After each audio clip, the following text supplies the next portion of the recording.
Alhamdulillah Rabbil Alamin, thumma salatu wassalamu ala rasulillahi wa ba'd.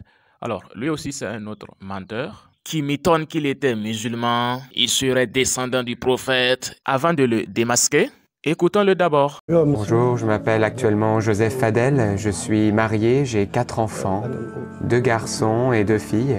Alors avant j'étais musulman,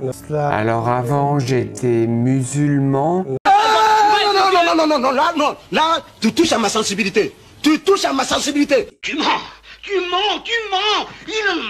ment. Alors avant j'étais musulman, je descends du 7e imam Moussa al-Kazem. En d'autres termes, je suis un descendant direct de Mahomet, le prophète de l'islam. Nous verrons dans la suite que c'est juste un menteur et un ignorant et il n'a jamais été musulman. Déjà, il nous dit qu'il est un descendant du prophète. Ce qui veut dire qu'on est déjà en face de quelqu'un qui ne sait pas la définition de la descendance prophétique. Il ne sait pas que islamiquement, ce n'est pas la descendance charnelle uniquement qui fait de toi un descendant du prophète. Il ne sait pas ça. Et c'est ce qu'on va l'enseigner avant de prouver qu'il n'a jamais été musulman. Alors, mon cher ami, prends la sourate 21, le verset 76. Dieu nous dit, « Et Noé, quand auparavant il fit son appel, et nous l'exaucâmes, et nous le sauvâmes, ainsi que sa famille de la grande angoisse. » Donc là, on a un verset clair où Dieu nous dit que Noé avait invoqué Dieu en faveur de sa famille et de sa personne contre le déluge. Et Dieu nous dit ici qu'il a exaucé son invocation, le sauvant et en sauvant sa famille. Ce qui veut dire qu'après l'invocation de Nuh alayhi salam, Dieu lui fit la promesse de sauver sa famille. Or, lorsque nous prenons la sourate 11, le verset 46, il y a quelque chose qui va se produire. Écoutez ce que Noé va dire à Dieu. Dieu nous dit, « Et Noé invoqua son Seigneur et dit, « Ô mon Seigneur, certes, mon fils est de ma famille, mon fils est de ma descendance et ta promesse est véridique. » Donc là, il y a quelque chose qui se passe. Dieu avait promis à Noé qu'il va sauver sa famille. Or, son fils a été perdu dans le déluge. Son fils a été détruit dans le déluge. Et Noé va s'adresser à Dieu et lui disant, « Ô Seigneur, pourquoi as-tu fait périr mon fils? Pourquoi as-tu fait périr mon fils? Il est de ma famille. Pourtant, tu m'avais promis que tu allais sauver toute ma famille. » Et il va lui répondre. Il dit, « Ô Noé, alayhi salam, il n'est pas de ta famille, car il a commis un acte infâme. » Regardez ce que Dieu nous dit. « Ô Noé, il n'est pas de ta famille. » Donc, ce qui veut dire clairement que la promesse, la descendance prophétique n'est pas en fait liée uniquement à la descendance charnelle. Non, sinon le fils de Noé devrait être sauvé. Mais la descendance prophétique est liée non seulement à la descendance charnelle, mais aussi à l'obéissance du message prophétique. Tu ne peux pas être mécréant dans la famille prophétique et prétendre que tu es descendant du prophète. C'est carrément mensonger. Ça s'appelle un mensonge criade. Donc, en clair, mon cher ami Joseph, tu n'as jamais été descendant du prophète. Joseph, on te répond avec les mots de Dieu lui-même. Tu n'as jamais été descendant du prophète. Tu n'es pas de la famille prophétique, tout comme le fils de Noé. Et si tu avais même lu une seule fois la Bible dans ta vie, tu aurais su que la vraie famille, c'est la famille de la foi. Comme Jésus-Christ lui-même, il le dit dans Matthieu, le chapitre 12, le verset 46 à 50. Il dit, « Car quiconque fait la volonté de mon Père qui est dans les cieux, celui-là est mon frère et ma soeur et ma mère. » Donc la vraie famille, c'est la famille de la foi, c'est tout. Donc tu n'as jamais été de la famille du prophète. Ça c'est un. Deuxièmement, dans le chiisme, tu dois être affilié à un imam. Lors de ma permission, je vais me rendre auprès d'un imam très réputé et reconnu au sein de notre branche de l'islam, notre référent en quelque sorte, pour lui demander de m'aider à comprendre le Coran. Le gars, il parle tout au long de son interview de son imam, mais il n'a pas été capable une seule fois de donner le nom de son imam parce qu'il sait que les gens iront vérifier et mettre à nu son imposture. Ces gars, ils n'ont même pas peur de mentir, puisque pour eux, même s'ils mentent, c'est pas grave. le sang de Jésus-Christ purifiera ce mensonge, ce péché. Maintenant, regardez ce qui va prouver clairement que ce gars, il n'a jamais été musulman. Écoutez ce qui suit. Après avoir approfondi le Coran et vos connaissances sur Mahomet, quelles ont été vos conclusions? Alors ma conclusion après tout cela, eh bien c'était que le Coran ne pouvait pas être la parole de Dieu. Au sujet également de la vie de Mahomet, j'ai commencé à me renseigner en lisant les livres qui font autorité dans l'islam, ces livres biographiques, et je me suis rendu compte qu'il avait tué, volé, commis l'adultère. Astaghfirullah, qu'Allah nous pardonne. Franchement, ce n'est pas la peine. Vous voyez des gens comme ça, ils sont prêts à forger des mensonges, à attribuer des mensonges au prophète de l'islam. Il dit que selon les sources qui font autorité en islam, le prophète, il a volé, il a commis l'adultère. Qu'Allah nous pardonne, franchement.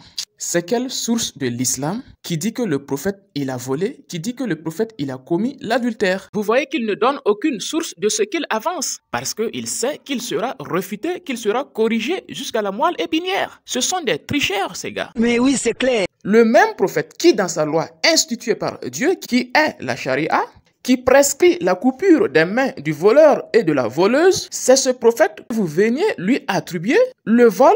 Le même prophète qui a institué qu'il faut mettre à mort celui qui commet l'adultère, c'est ce prophète que vous accusez d'avoir commis l'adultère. Est-ce que vous voyez votre malhonnêteté? Est-ce que vous vous en rendez compte de votre malhonnêteté intellectuelle et spirituelle? Vous qui criez jour et nuit que la loi islamique est très dure, elle ordonne de couper la main du voleur, elle ordonne de lapider celui qui commet l'adultère, c'est ce prophète-là que vous accusiez de vol et d'adultère, mais vous êtes exponentiellement des malhonnêtes. Mais soyons sérieux quand même. Soyons sérieux. Même si vous n'aimez pas la personne, vous ne pouvez pas lui attribuer de tels mensonges. Soyons sérieux quand même. Je vous rappelle un passage de votre Bible qui dit, Apocalypse 21, le verset 8, « Les menteurs n'iront pas au ciel. Vous êtes des grands menteurs. Répentez-vous avant qu'il ne vous soit trop tard. » Vous avez tout simplement perdu toute honnêteté dans votre cœur. Vous ne pouvez même plus dire la vérité dans votre vie. Vous êtes obligé de tripatouiller, de falsifier nos sources, de mentir sur nos sources pour essayer de ternir l'image du prophète. Mais depuis 15 siècles, vous essayez et ça ne marche pas. Mais raisonnez au moins. Ne prenez pas le risque de combattre Dieu. Cessez votre malhonnêteté intellectuelle et spirituelle. Vous voyez la malhonnêteté. Ils sont des gens malhonnêtes. Mais oui, c'est clair. Ensuite, il nous dit que le prophète a eu 63 femmes. Il faut que vous réécoutez ça. Vraiment, ce gars, il n'a jamais été musulman. Je vais découvrir à la suite de mes recherches et de mes lectures qu'il a épousé 63 femmes. Il a épousé 63 femmes. Il a épousé 63 femmes. Vous n'aviez jamais remarqué une chose avec moi? Tout à que quelqu'un essaie de mentir sur l'islam, Dieu le démasque en même temps en public, en plein public. Regardez, quelqu'un qui se dit qu'il a appris l'islam, il est descendant du prophète, il comprend l'islam, ainsi de suite. Il était un musulman pratiquant, il a étudié l'islam, ainsi de suite. C'est lui qui vient nous dire que le prophète a épousé 63 femmes. Ça, c'est l'une des plus grandes menteries qui n'a jamais existé sur terre. Le prophète n'a jamais eu 63 femmes. C'est un grand mensonge. Le prophète a eu 13 femmes au total.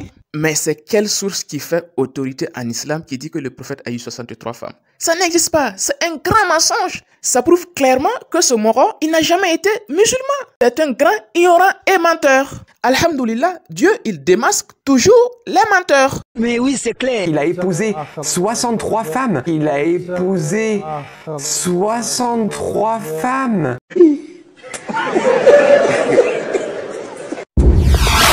Bon, on poursuit. Au sujet également de la vie de Mahomet, j'ai commencé à me renseigner en lisant les livres qui font autorité dans l'islam, ces livres biographiques, et je me suis rendu compte qu'il avait tué. Là, effectivement, tu as raison. Le prophète, il a tué et il a fait aussi tuer. Comme les autres prophètes de la Bible et comme Jésus-Christ lui-même, comme on va le voir. Le prophète, il ne tue pas et il ne fait pas tuer son propre chef. Non, il le fait toujours sous ordre divin. Comme les autres prophètes, comme Jésus-Christ aussi. Comme le dit Aïcha radiallahu anha dans le hadith rapporté par Bukhari au numéro 6786 et 3560 et Muslim au numéro 2327. Aïcha, elle dit, le prophète ne se vengeait jamais pour lui-même. Lorsque les interdits d'Allah étaient transgressés, alors c'est en ce moment qu'il se venge. Donc le prophète, il ne fait jamais quelque chose à cause de son propre chef. Non, c'est quand les ordres de Dieu sont transgressés, c'est en ce moment qu'il agit sous l'ordre divin, par application de la loi de Dieu, comme le talion. Donc pour lui, le prophète, il a tué, donc il n'est pas un bon exemple. Ok, mais j'espère que ce soir, ou le jour que ce monsieur va regarder cette vidéo, il va quitter le christianisme. Ouvrons Luc 19, le verset 27. Qu'est-ce que Jésus-Christ va revenir faire? Qu'est-ce que Jésus-Christ dit? Quant à mes ennemis, ces gens qui n'ont pas voulu que je règne sur eux, amenez-les ici et égorgez-les en ma présence. Égorgez-les en ma présence. Donc, mon cher ami, tu suis quelqu'un, celui que tu prétends être ton exemple, qui dit que demain ou après-demain, puisqu'on ne sait pas c'est quand est-ce qu'il va revenir. Ça peut être demain ou après-demain. Il dit que d'ici demain ou après-demain, il va venir égorger les gens qui n'ont pas voulu qu'il règne sur eux. Il va venir les égorger devant toi. Est-ce que lui là, c'est un exemple? Donc, imagine que Jésus-Christ apparaît demain. Il va égorger des millions de gens devant toi. Est-il un exemple? Puisque lui aussi, il va tuer, il va égorger devant les gens, devant toi. Donc, à partir d'aujourd'hui, tu dois quitter le christianisme, puisque tu suis quelqu'un qui va venir égorger les gens demain.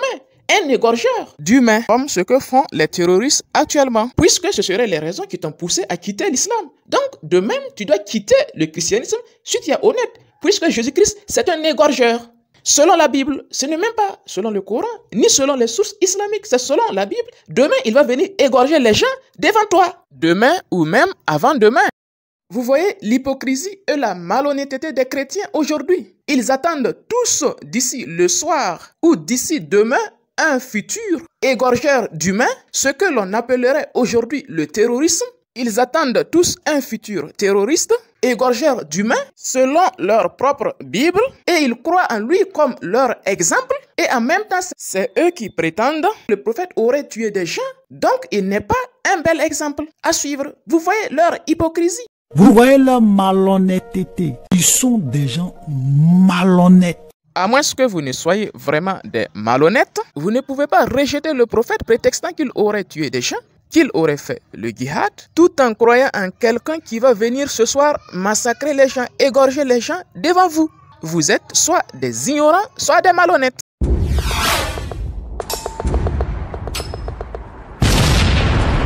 N'hésitez pas à liker la vidéo si elle vous plaît, et si vous êtes nouveau sur la chaîne, n'oubliez pas de vous abonner et d'activer la cloche de notification afin de ne rater aucune de nos vidéos.